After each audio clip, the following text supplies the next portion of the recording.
ನಮಸ್ಕಾರ ಸ್ನೇಹಿತರೆ, ಇಂದು ನಾವು ನಿಮಗೆ ಹೇಳ್ತಿರೋ ಕತೆ ಸಾಧಾರಣ ಕಥೆಯಲ್ಲ. ಯಂತ್ರಗಳಿಲ್ಲ, ಆಧುನಿಕ ತಂತ್ರಜ್ಞಾನ ಇಲ್ಲದೆ ಒಂದು ಅದ್ದೂರಿ ಪರ್ವತವನ್ನೇ ಕೆತ್ತಿ ನಿರ್ಮಿಸಿದ ದೇವಾಲಯ. ಇದು ಮಹಾರಾಷ್ಟ್ರದ ಎಲ್ಲೂರು ಕೈಲಾಸ ದೇವಾಲಯ. ಇದನ್ನು ಕಟ್ಟಿಸಿದ ರಾಷ್ಟ್ರಕೂಟದ ವಂಶ. ಇದು ಹೇಗೆ ಸಾಧ್ಯ ಆಯಿತು, ಯಾರು ಕಟ್ಟಿಸಿದ್ರು, ಎಷ್ಟು ವರ್ಷ ಕಾಲಾವಧಿ ತೆಗೆದುಕೊಳ್ತು, ಇಂದು ಈ ವಿಡಿಯೋದಲ್ಲಿ ಸಂಪೂರ್ಣವಾಗಿ ತಿಳಿದುಕೊಳ್ಳೋಣ ಬನ್ನಿ. ಸ್ನೇಹಿತರೆ, ಎಲ್ಲೂರ ಗುಹೆಗಳು ಮಹಾರಾಷ್ಟ್ರದ ಔರಂಗಾಬಾದ್ ಬಳಿ ಇವೆ. ಇಲ್ಲಿ ಒಟ್ಟು 34 ಗುಹೆಗಳಿವೆ. ಅದರಲ್ಲಿ 18 ಬೌದ್ಧ ಗುಹೆಗಳು, 17 ಹಿಂದೂ ಗುಹೆಗಳು, 5 ಜೈನ ಗುಹೆಗಳಾಗಿವೆ. ಇಲ್ಲಿ ಎಲ್ಲ ಗುಹೆಗಳು ಅತಿ ದೊಡ್ಡದ್ದು, ಅತಿ ಅದ್ಭುತ ಹಾಗೂ ವಿಶ್ವದಲ್ಲೇ ಅನನ್ಯವಾದದ್ದು. ಈ ದೇವಾಲಯವನ್ನು ಕಟ್ಟಿಸಿದವರು ರಾಷ್ಟ್ರಕೂಟದ ಸಾಮ್ರಾಜ್ಯದವರು. ಈ ವಂಶವು ಸುಮಾರು 8ನೇ ಶತಮಾನದಿಂದ 10ನೇ ಶತಮಾನದವರೆಗೆ ಆಳ್ವಿಕೆಯನ್ನು ನಡೆಸ್ತಾರೆ. ದಕ್ಷಿಣ ಮತ್ತು ಮಧ್ಯ ಭಾರತದ ಮೇಲೆ ಆಡಳಿತವನ್ನು ಹೊಂದಿರ್ತಾರೆ. ಅವರ ರಾಜಧಾನಿ ಇಂದಿನ ಪ್ರಸ್ತುತ ಕರ್ನಾಟಕ ಭಾಗವಾಗಿರುತ್ತೆ. ಈ ಕೈಲಾಸ ದೇವಾಲಯವನ್ನು ಕಟ್ಟಿಸಿದವರು ಪ್ರಥಮ ರಾಜ ಕೃಷ್ಣ. ಇವರ ಆಡಳಿತ ಕಾಲ ಕ್ರಿಸ್ತ ಶತಕ 756ರಿಂದ 773ರವರೆಗೆ. ಇವರು ಶಿವನ ಭಕ್ತರಾಗಿರ್ತಾರೆ. ಒಂದು ದಿನ ಅವರು ಒಂದು ನಿರ್ಧಾರನ ಕೈಗೊಳ್ತಾರೆ. ಶಿವನಿಗಾಗಿ ಭೂಮಿಯಲ್ಲೇ ಕೈಲಾಸದ ಪರ್ವತವನ್ನು ನಿರ್ಮಿಸಬೇಕು ಅಂತ. ಅದೇ ನಿರ್ಧಾರದಿಂದ ಹುಟ್ಟಿದ್ದೇ ಈ ಕೈಲಾಸ ದೇವಾಲಯ.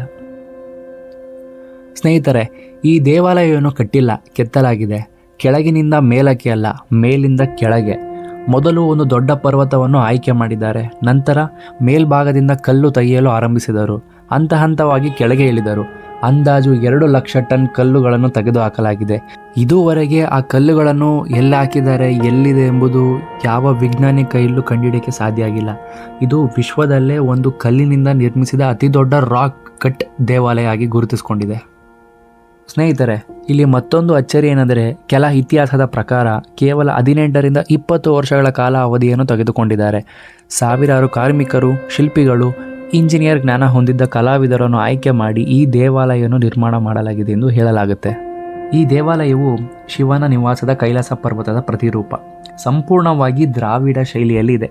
ಒಳಭಾಗದಲ್ಲಿ ಶಿವಲಿಂಗ, ನಂದಿ ಮಂಟಪ, ವಿಶಾಲ ಸಭಾಮಂಟಪ, ಹೊರಗಡೆ ರಾಮಾಯಣ, ಮಹಾಭಾರತ, ಶಿವಪುರಾಣದ ಕಥೆಗಳು. ದೇವಾಲಯದ ಕೆಳಭಾಗದಲ್ಲಿ ದೊಡ್ಡ ದೊಡ್ಡ ಆನೆಗಳ ಶಿಲ್ಪಿಗಳು ಇವೆ. ಈ ದೇವಾಲಯವನ್ನು ಹೊತ್ತು ನಿಂತಿವೆ ಎಂದು ಕಾಣುತ್ತದೆ. ಇದರ ಅರ್ಥ ಈ ದೇವಾಲಯವು ಭೂಮಿ ಮೇಲೆ ನಿಂತಿಲ್ಲ, ಧರ್ಮದ ಮೇಲೆ ನಿಂತಿದೆ. ಈ ದೇವಾಲಯವು ಇಂದು ಯುನೆಸ್ಕೋ ವಿಶ್ವ ಪಾರಂಪರ್ಯ ಸ್ಥಳವಾಗಿದೆ. ವಿಶ್ವದ ಇಂಜಿನಿಯರ್ಗಳು ಕೂಡ ಇಂದು ಕೂಡ ಅಚ್ಚರಿಗೊಳ್ತಾರೆ.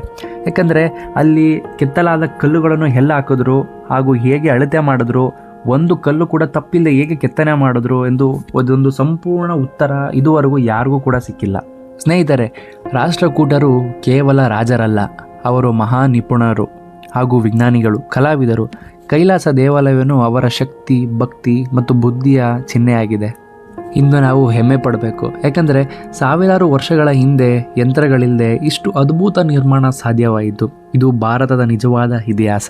ಈ ವಿಡಿಯೋ ನಿಮಗೆ ಇಷ್ಟ ಆಗಿದರೆ ಲೈಕ್ ಮಾಡಿ, ನ್ಯೂಸ್ ವೆಪನ್ 10 ಚಾನೆಲ್ನ ಸಬ್ಸ್ಕ್ರೈಬ್ ಮಾಡಿ ಹಾಗೂ ಈ ಅದ್ಭುತ ಇತಿಹಾಸವನ್ನು ಎಲ್ಲರಿಗೂ ಶೇರ್ ಮಾಡಿ. ಭಾರತದ ನಿಜವಾದ ಶಕ್ತಿಯನ್ನು ಜಗತ್ತಿಗೆ ತೋರಿಸೋಣ.